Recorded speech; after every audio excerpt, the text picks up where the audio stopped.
बिस्मिल्लाहिर्रहमानिर्रहीम। नाज़रीन तुसीं वेख रहे जीके न्यूज़। मैं चौधरी लियाकत अली मांगड़ तुहाडी खिदमत विच हाज़र हां नवीं स्टोरी दे नाल। जनाब अज तुहाडे नाल नवीं स्टोरी असीं शेयर कर रहे हैं। यह मांगड़ दा जिहड़ा कस्बा है ये जिला मंडी बहावलदीन दे विच सब तो बड़ा है। असीं मैं कुदरती तौर पर गुजर रहे सी, हालांकि मैं खुद भी इत्थे रहण वाला, लेकिन इत्थे जिहड़े रहण वाले मेरा घर जरा दूर है तो पूरा महल्ला जिहड़ा इतना परेशान है जिहदा कोई अंदाज़ा नहीं है।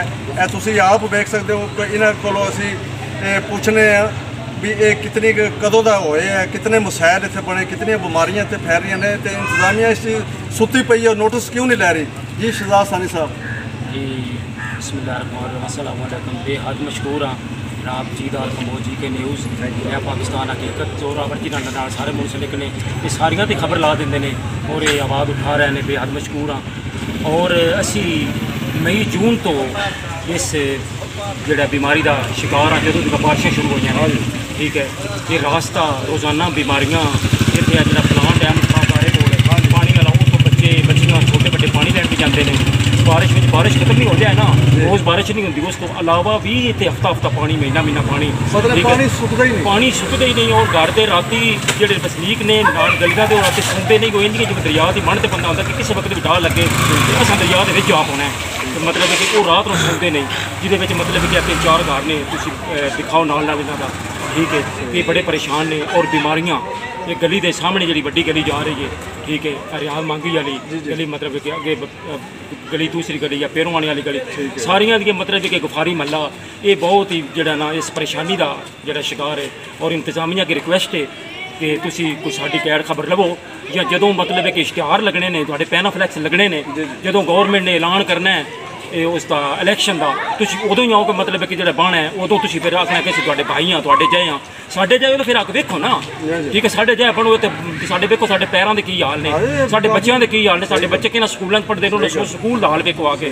ठीक है, कि बच्चे किते किते खज्जल हो रहे हैं, असीं किते खज्जल हो रहे हैं, कि बीमारियां इतनी बीमारियां बड़ियां ने उत्तों जिहड़ियां कुर्बानी दीयां अलैशां उस पानी के मिक्स होकर कितनी बीमारियां बड़ियां ने।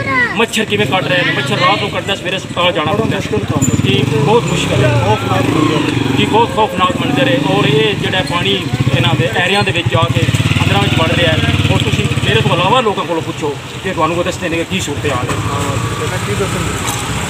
जी। अस्सलाम वालेकुम जी। जी साढ़े मग देख लो साढ़े पास पानी खलोते या 3-4 महीने हो गए हैं, इतने कीड़े मकोड़े इतने स्कूलों निकलते हैं, साढ़े बच्चे तो पानी लगते हैं।